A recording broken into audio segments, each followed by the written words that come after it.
Bueno, hoy es 27 de mayo de 2015. Sigo entonces con la exposición, complementando este tema tan interesante que es el de la tipicidad. Y lo estamos haciendo porque pues estoy revisando el asunto de la preclusión del artículo 332 en su numeral cuarto, concretamente como vendría a quedar en la reforma ahora de la ley 906 de 2004, porque ahora dice pues que es el numeral cuarto, que es una de las causales pues, de solicitar preclusión por parte del fiscal cuando esté frente a una ausencia de tipicidad o antijuridicidad del hecho investigado. Y entonces podemos ir concretando de acuerdo a lo que ustedes han escuchado en las anteriores sesiones. Lo siguiente, que realmente pues cuando se utiliza la O de una manera disyuntiva, es que son incompatibles la una y la otra. Pero lo cierto del caso es que si nos atenemos pues a seguir un modelo de esquema neoclásico neocantiano con Edmund Mesmer, en el que los elementos negativos del tipo penal, o sea las causas de justificación, que es el aspecto negativo que primero tiene que revisarse, porque se considera de que la tipicidad es la ratio essendi de la antijuridicidad. Recuerden que dijimos que el esquema clásico era de la ratio cognoscendi, o sea un indicio, un mero indicio, según pues lo que podemos extratar de aquí de esta obra de Nodier Agudelo Bentancur en los esquemas del delito, muy interesante, que es muy sintético, muy didáctico, diría mejor la obra del doctor Nodier Agudelo Bentancur. El esquema, cuando se trata del asunto pues de la tipicidad y la antijuridicidad como elementos de la conducta punible, pues se dice que en el esquema clásico es un mero indicio de antijuridicidad. Sin embargo, los neocantianos, el esquema neoclásico posteriormente a al esquema clásico, con Edmund Mesmer a la cabeza, pues se dijo de que es la ratio essendi, o sea la razón de ser de la antijuridicidad. Casi que cuando estamos hablando de tipicidad es porque ya está en el terreno de la antijuridicidad. Por eso es que entonces se habla de la teoría de los elementos negativos del tipo penal en ese esquema. Vamos a mirar ya, complementando eso, que el esquema finalista volvió otra vez al asunto del mero indicio, porque Hans Belzel a la cabeza considera que en este asunto lo relevante es el desvalor de acción y no el desvalor de resultado. Y entonces los conceptos cambian en torno a ello, porque no vuelven otra vez a retomar el asunto, es que es apenas la tipicidad de mero indicio de antijuridicidad. Y ahora revisamos eso aquí con el doctor Nodier Agudelo Bentancur. Luego entonces, para mí la conclusión es que, dadas las circunstancias en que viene redactado el código, pues simplemente entendemos que es borrar esto. Dejémoslo como estaba. Ausencia de tipicidad, porque si el funcionario encargado pues de administrar justicia, lo primero que tiene que adentrarse en el juicio de tipicidad es sobre el aspecto negativo, es en esencia a revisar si existen causales de exclusión de la tipicidad en las causales de justificación, porque hablamos entonces de tipicidad, antijuridicidad. Entonces vamos ya definiendo que hay que revisar cuáles son las causales de justificación del artículo 32 de la actual ley 599 de 2000, que es el Código Penal. Les dije esta mañana en la otra conferencia que tengo de que pues el Código Penal del 80, el decreto de ley 100 de 1980, pues sí contemplaba en artículos apartes las causales de justificación y las causales de inculpabilidad. Y entonces, por ejemplo, pues el artículo 29 contemplaba el hecho se justifica en los siguientes numerales. Lo mismo el artículo 40 se decía no es culpable en los siguientes numerales. Y así encuentro yo el Código Penal Militar, que es la ley 522 del año 99. Este Código Penal Militar pues es, a pesar de que entraba en vigencia el Código Penal del 80, esta ley 529 es de un año anterior, o sea, 1999. Pues eso es igual, pues en los mismos términos viene consignado las causales de justificación y de inculpabilidad. Mire, dice por ejemplo el artículo 34, causales de justificación. El hecho se justifica, pero primero hay un capítulo quinto de la ausencia de responsabilidad. Si ustedes miran hoy en día el artículo 32 de la ley 599, que es el de 2000, que es el Código Actual Penal, dice ausencia de responsabilidad. No habrá lugar a la responsabilidad penal cuando. Y hay un catálogo de 12 numerales en los que se quedaron contenidos tanto causales de justificación como causales de inculpabilidad.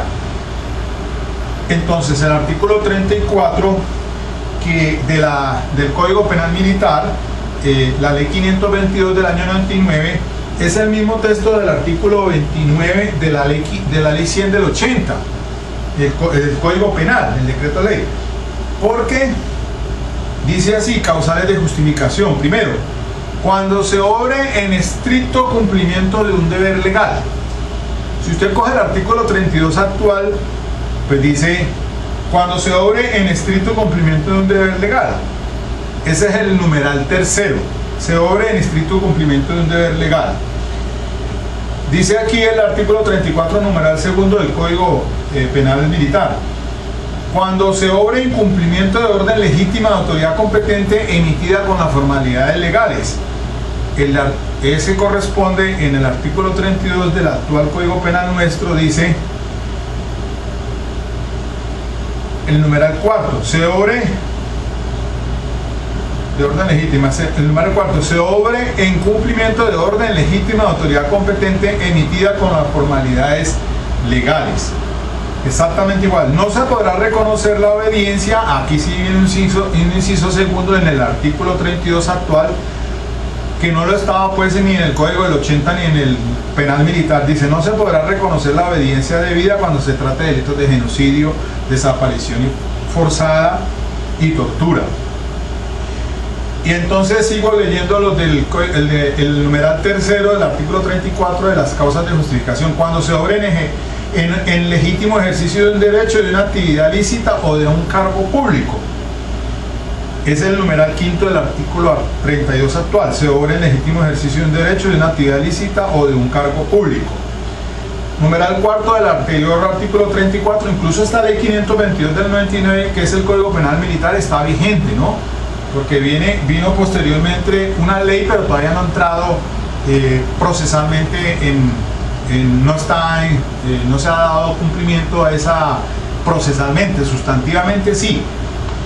Y viene entonces el numeral cuarto, dice así, cuando se obre por la necesidad de defender un derecho propio o ajeno contra injusta agresión actual o inminente, siempre que la defensa sea proporcionada a la agresión.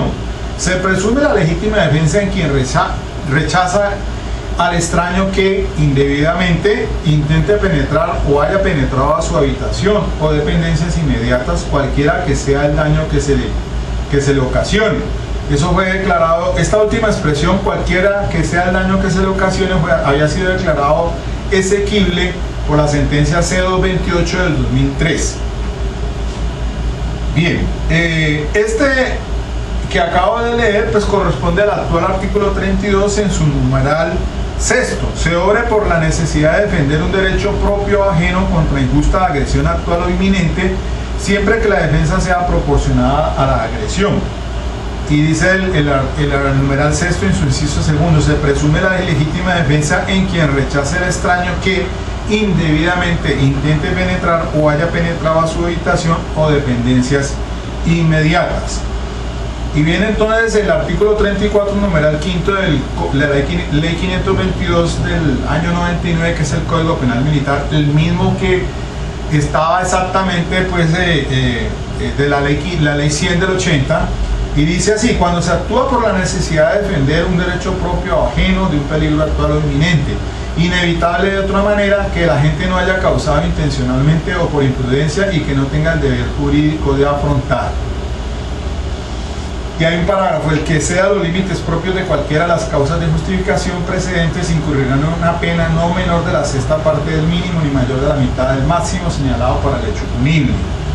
Pues ese corresponde, este que acabo de leer corresponde al artículo 32 numeral séptimo: se obre por la necesidad de obrar un derecho propio, se obre por la necesidad de proteger un derecho propio o ajeno de un peligro actual o inminente. Es el estado de necesidad, pues, inevitable de otra manera, que la gente no haya causado intencionalmente o por imprudencia y que no tenga el deber jurídico de afrontar. Ese es el estado de necesidad justificante, porque hay un estado de necesidad exculpante. El que exceda, y dice el actual artículo 32 del Código Penal, en su numeral séptimo, inciso segundo: el que exceda los límites propios de las causales consagradas en los numerales 3, 4, 5, 6 y 7 precedentes, incurrirá en una pena no menor de la sexta parte del mínimo ni mayor de la mitad del máximo de la señalada para la respectiva conducta punible.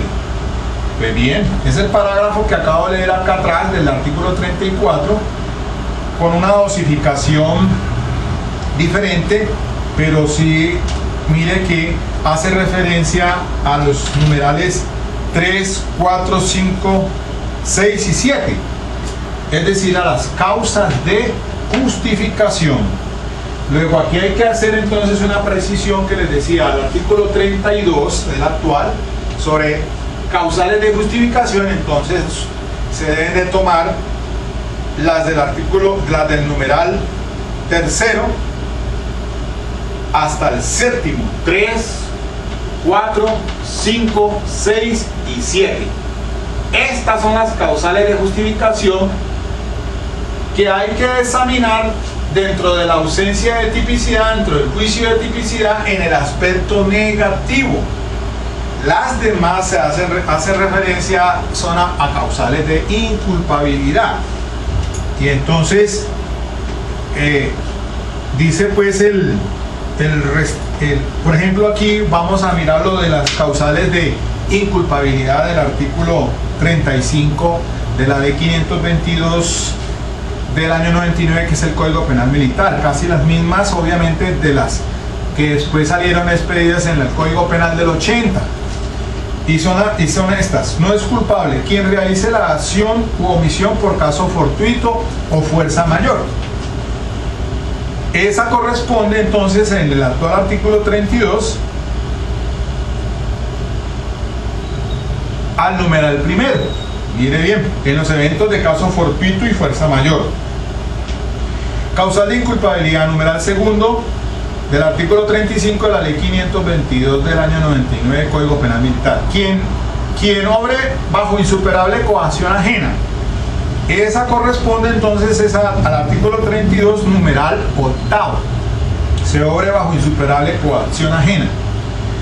Artículo 35, causal de inculpabilidad, numeral tercero: quien realice el hecho con la convicción errada e invencible de que su acción u omisión es lícita.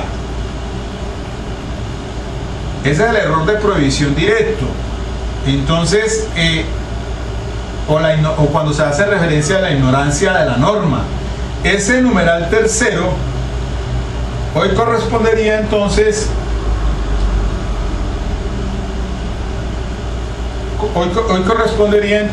a la señalada en el artículo 32,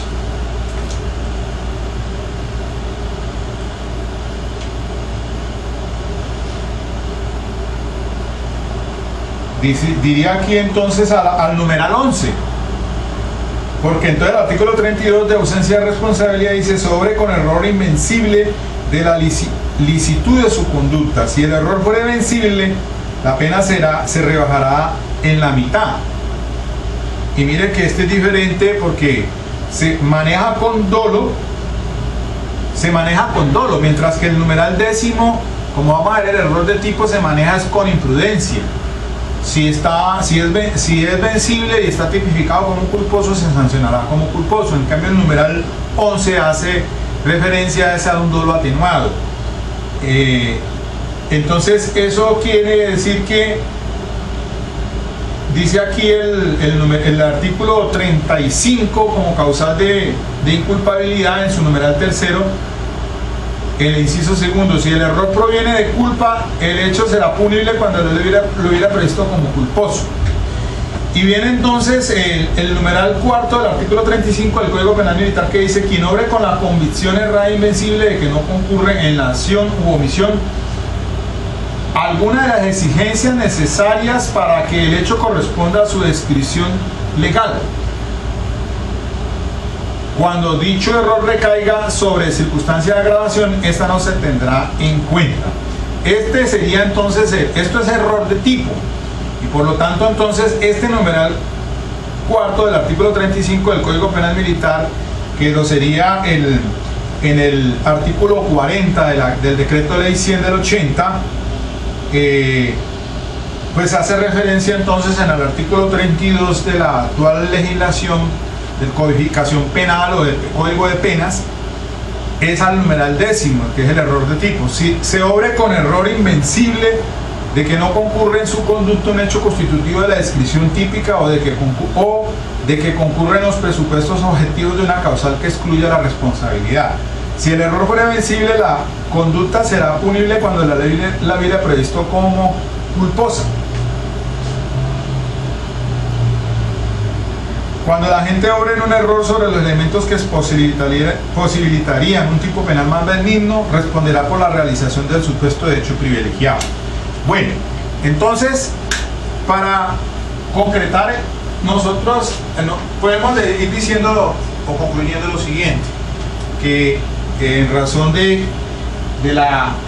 aspecto negativo, nos atenemos entonces al examen de las causales de justificación. Entonces, cuando esas son las legales, porque les decía también de unas extralegales que sean traídas por jurisprudencia y por doctrina. Bueno, hay algunos asuntos que dentro del aspecto de las causales de justificación, pues habría que examinar también,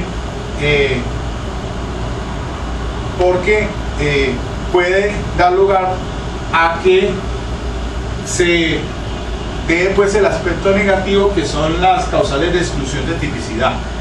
Pero bueno, entonces vamos a hacer así lo siguiente, vamos a ir señalando lo siguiente. Pues aquí más concreto es causales que tienen que ver con la justificación. Entonces, cuando nos referimos a las causales de justificación, tenemos que ubicarnos en el artículo 32 de la ley 599 del 2000, en sus numerales 3, 4, 5, 6 y 7, que son única y exclusivamente relacionadas con la antijuridicidad.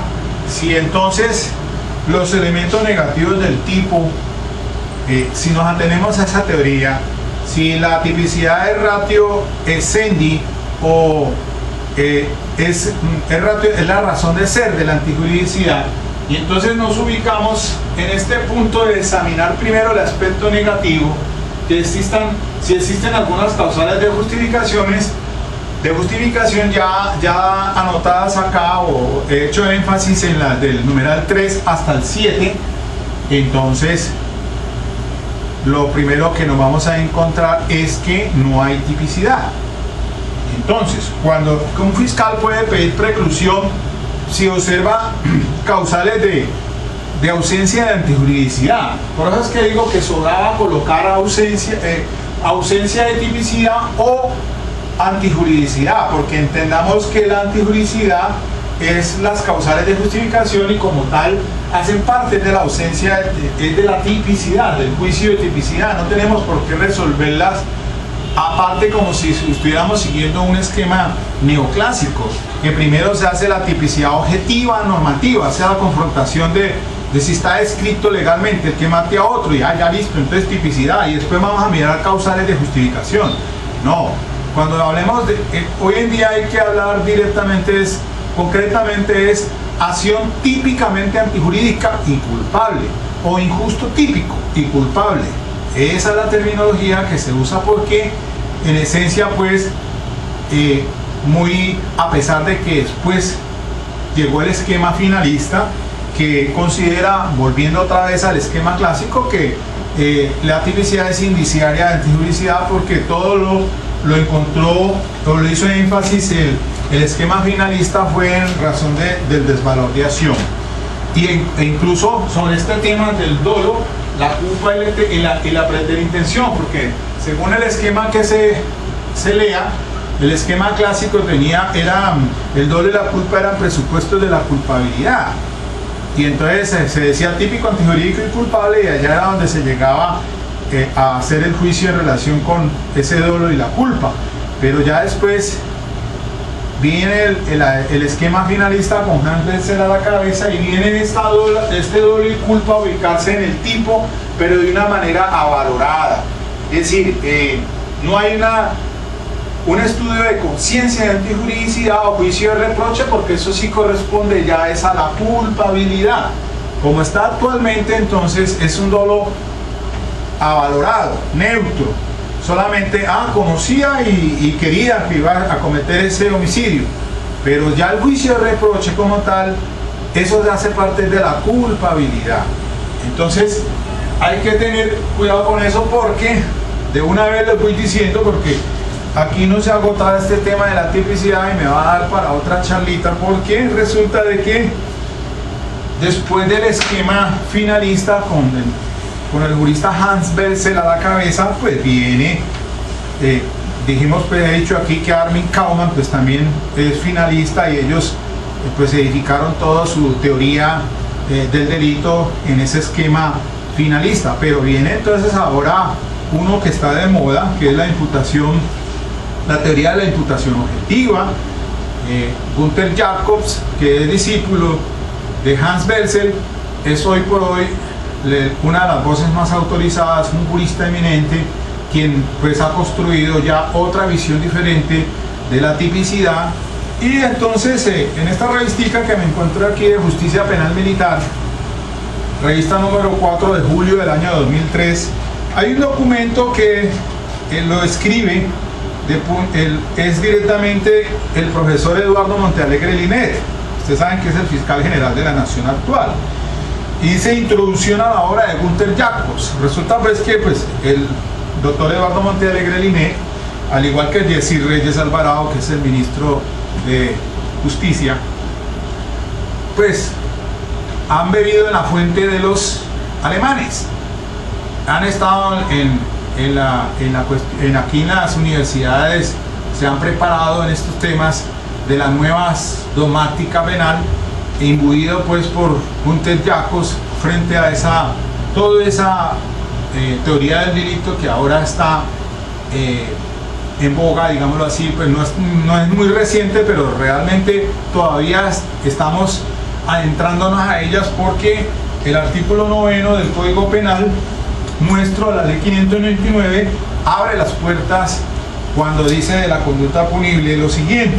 Recordemos aquí, para que la conducta sea punible se requiere que sea típica, antijurídica y culpable. Se mantiene el trinomio, la tripartición ha sido siempre la misma. Y dice a renglón seguido, la causalidad por sí sola no basta para la imputación jurídica del resultado. Y ahí se vierte todo una nueva dogmática y abre las puertas para hablar de algo que se conoce como posición de garante, competencia por organización, competencia institucional, y de cómo se construye la nueva tipicidad. Eso viene ahora entonces a modificar un tanto este asunto del juicio de tipicidad, porque resulta de que ahora se abre campo una teoría unitaria del tipo, y habla de acción y omisión, doble imprudencia a través de las posiciones de garante y el riesgo jurídicamente desaprobado.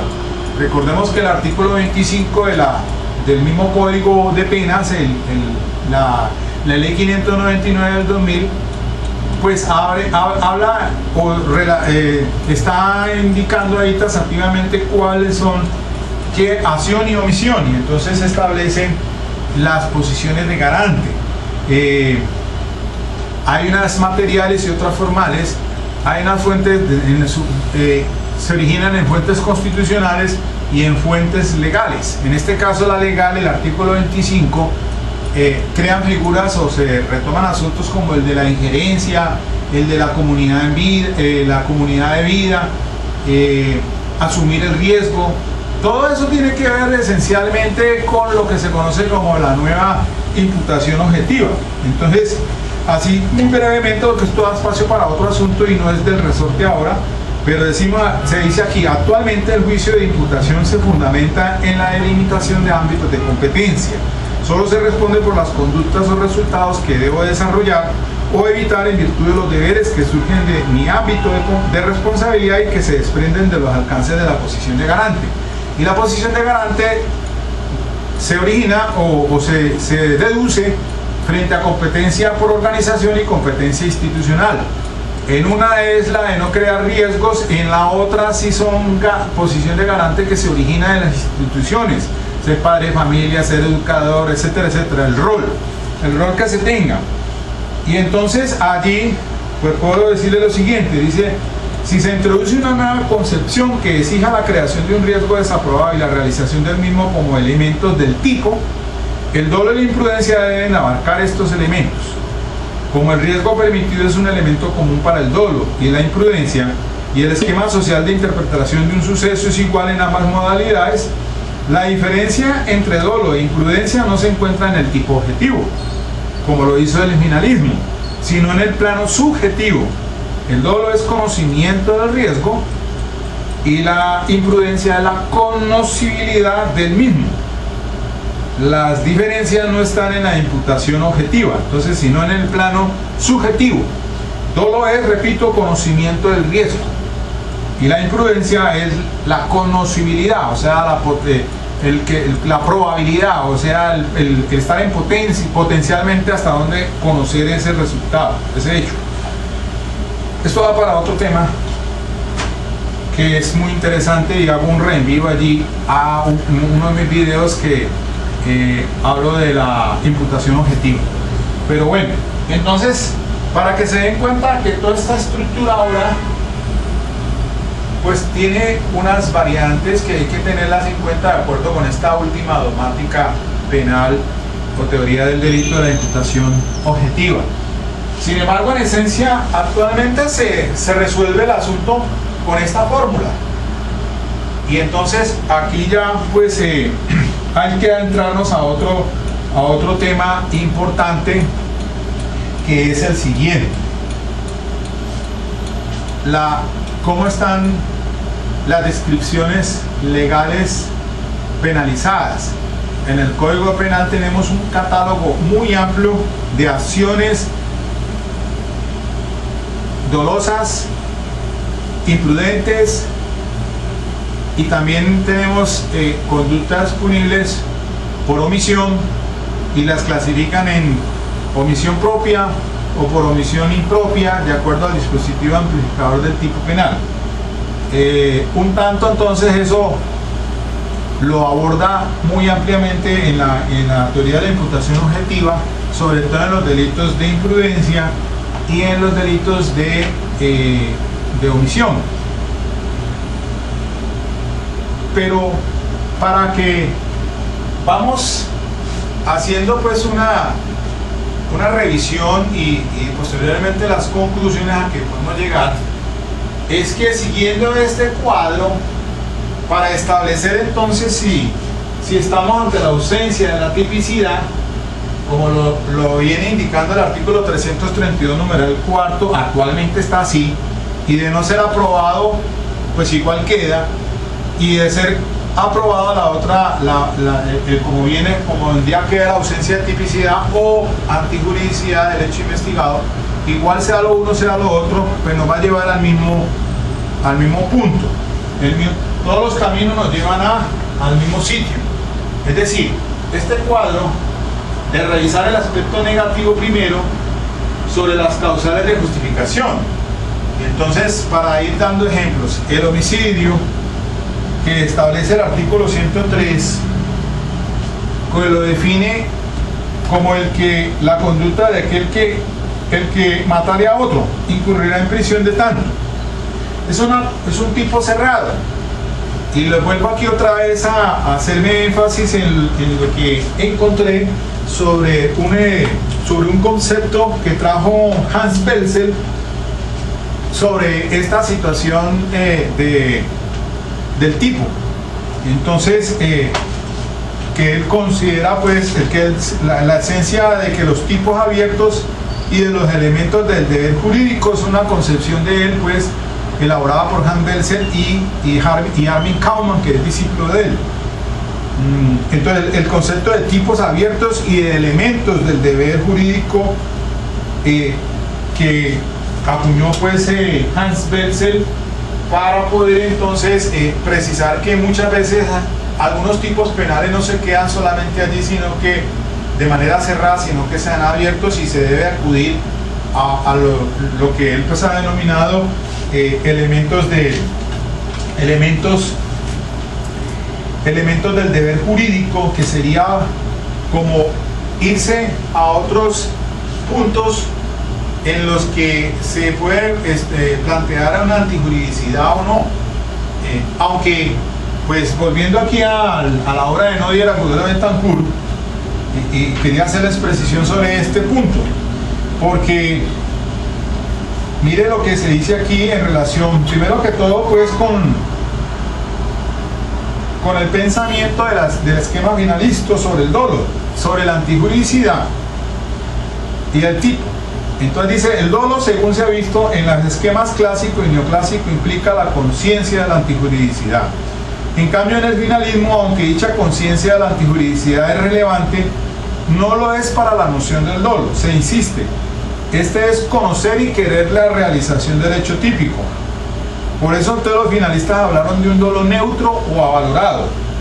Ya la conciencia de la antijuridicidad hace parte del juicio de reproche, que es en lo que consiste la culpabilidad. De manera que mientras que en los esquemas clásico y neoclásico sería un grave error decir que quien obra en legítima defensa obra con dolo, no lo es en el esquema finalista, pues quien mata en legítima defensa sabe que mata y quiere matar, que es en lo que consiste el dolo. Entonces, cuando se trata, tomando la posición del finalismo, el esquema finalista, pues decimos que se dice, primero pues se revisa si hay una causal de justificación, en este caso la legítima defensa de que está hablando aquí, pero como la legítima defensa, en este caso el dolo es un dolo valorado en el buen entendido de la palabra, de que solamente es conocer y querer, como dice aquí, conocer y querer la realización del hecho típico. Su juicio de reproche o la conciencia de la antijuridicidad sería hacerla en el plano de la culpabilidad. Sin embargo, acá es menester que, entendiendo ese dolo, bajo estas circunstancias acá cabe la posibilidad de que no se adentre hasta la culpabilidad para establecer un análisis de juicio de reproche, sino que se haga aquí en este escenario.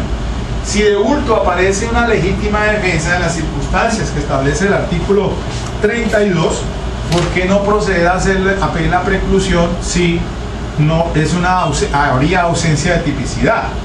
Se obre por la necesidad de proteger un derecho propio o ajeno de un peligro actual o inminente, inevitable de otra manera que la gente no haya causado intencionalmente o por imprudencia y que no tenga el deber jurídico de afrontar. Aquí habla de posición de garante incluso. Luego allí hay un material que pues hay que revisar todo esto, el asunto de la legítima defensa, y allí pues sí tiene una obra solamente que trata el tema del doctor Jesús Orlando Gómez López, que es muy bueno revisar. Entonces, volviendo al punto acá del finalismo, mire cómo esas precisiones conceptuales tan importantes, cada uno tenía su visión particular de analizar las cosas en estos temas. Entonces, por ejemplo, aquí dice aquí la tipicidad como indicio de la antijuridicidad, rechazo de la teoría de los elementos negativos del tipo. Aquí ya el finalismo rechazó lo que el mundo Meyer en el neoclásico o neocantiano pues planteaba. de quien realiza el comportamiento con sus componentes materiales y subjetivos, no puede decirse todavía que actúa de manera antijurídica. Obra de manera antijurídica el que actúa en contra de la norma realizando el tipo y sin la concurrencia de alguna causal de justificación. El sistema jurídico está compuesto de normas prohibitivas y normas permisivas que contemplan causales de justificación del comportamiento. Así, en el ejercicio de un derecho, la orden obligatoria, la legítima defensa. Si alguno de estos fenómenos concurre, el hecho o comportamiento es típico, pero no antijurídico. O sea, no todo hecho típico es antijurídico. Puede o no ser, según que concurra o no una causal de justificación. En la doctrina profesada por la teoría finalista se dice entonces que la tipicidad es ratio cognoscendi de la antijuridicidad. Esta posición difiere de otra orientación doctrinaria que afirma que la tipicidad es ratio essendi de la antijuridicidad. Así dice Meyer que el tipo es fundamento real y de validez. Para Meyer, Edmundo Meyer, es la ratio essendi de la antijuridicidad. Y de manera más clara, el tipo fundamenta y no deja simplemente reconocer el injusto cuando una causa de exclusión del injusto no lo anula. Para Bessel, entonces, el tipo no es la causa de la antijuridicidad. El tipo es una, pero no la única razón de la antijuridicidad. Es importante destacar que el esquema finalista del delito rechaza también la conocida como teoría de los elementos negativos del tipo. Según esta orientación, la antijuridicidad está implicada en la tipicidad. Cuando se dice que existe tipicidad es porque a su vez ya se han descartado las causas de justificación. A esta orientación se conoce también como teoría de los elementos negativos del tipo penal, pues para la existencia de la tipicidad se necesita realización de un comportamiento más la no existencia de causales de justificación. Belzer dice que es inadmisible sostener que una acción en legítima defensa no es ni siquiera típica, pues la acción de matar a un hombre en legítima defensa no puede equivaler a la acción de matar a una mosca. En otras palabras dicho, no puede confundirse la acción jurídicamente permitida con la acción jurídicamente irrelevante. Esto lo dice pues y lo trae en esta obra de esquemas del delito en las páginas 81, 82, 83. Y para finalizar, pues dice aquí, finalizó aquí pues con el tema del esquema de Noyer, Agüero, Bentancur sobre el finalismo, pues el asunto de que el finalismo hizo énfasis más en el desvalor de acción que en el desvalor de resultados. Cuando habla de la concepción de la antijuridicidad en el esquema finalista del delito. Dice aquí, dice Belzer, entre otras cosas, que el derecho penal tiende a la protección de ciertos bienes fundamentales de la comunidad, integridad del Estado, vida, salud, libertad y propiedad. Dicha protección de bienes, que por tener el respaldo del ordenamiento en esa comunidad se denominan bienes jurídicos, se ejercen mejor prohibiendo los desvalores de acto, reforzando la conciencia ético-social del ciudadano para que los respete. La misión más profunda del derecho penal es de naturaleza ético y social y de carácter positivo. Es fortalecer su conciencia de permanente fidelidad jurídica. Del anterior punto de partida se desprende el acento que pone Belzer y la teoría finalista en el desvalor de acto, con profundas consecuencias en relación con la concepción de la antijuridicidad. Insisto, la concepción del injusto, tanto de los delitos dolosos como de los delitos culposos, depende en últimas de la concepción que tiene del derecho penal y de su misión. En efecto, refiriéndose a los delitos dolosos afirma: el desvalor personal de la acción es el desvalor general de todos los delitos en el derecho penal. Y el desvalor de resultado, el bien jurídico lesionado o puesto en peligro, es un elemento que carece de independencia de numerosos delitos, desde resultado de peligro. El desvalor de resultado puede faltar en el caso concreto sin que desaparezca el desvalor de acción, por ejemplo el de la tentativa inidónea. Por eso aquí dice, el hecho de que en el derecho penal se castigue la tentativa inidónea es un argumento que le confirma a Belzer su punto de vista. Lo esencial en la determinación de la antijuridicidad no es el que exista un desvalor de resultado, sino la existencia de un desvalor de acción. Es esta la doctrina del injusto personal que los finalistas defienden. Lo injusto no se agota en la causación del resultado, lesión del bien jurídico, despliega en su contenido de la persona del autor, sino que la acción es solo antijurídica como obra de un autor determinado. el fin que el autor asignó al hecho objetivo, la actitud en que lo cometió, los deberes que le obligaban a ese respecto. Todo eso determina de un modo decisivo lo injusto del hecho junto a la eventual lesión del bien jurídico. La antijuricidad es siempre la desaprobación de un hecho referido a un autor determinado. Lo injusto de la acción referida al autor es injusto personal. Bien, ahí cerramos ese tema de Hans Berzel en el esquema finalista. Por la cuestión del tiempo voy a detenerme aquí y entonces dejo para ir complementando el tema, porque pues se me termina el tiempo, los 45 minutos de la cátedra. Es súper importante esto, no le pierdan el hilo, porque vean el siguiente para ella, entonces precisando otros conceptos más y ir pues haciendo las inferencias o las conclusiones de cómo entonces podemos solicitar, pues nosotros como defensores pues no lo podemos hacer, a no ser que esté en alguna de las causales que se excepcionan pues en el juicio para que se pida la preclusión para la defensa, pero en esencia es el fiscal el que debe solicitarla, de acuerdo pues con el artículo 332 pues tantas veces comentado. Porque solamente dice aquí el parágrafo del 332 que es de sobrevenir las causales en los numerales 1 y 3, el fiscal, el Ministerio Público o la defensa podrán solicitar al juez de conocimiento la preclusión. Muy bien, dejemos aquí entonces, no se pierdan a continuación, esto se pone mejor. Dale clic si te gusta.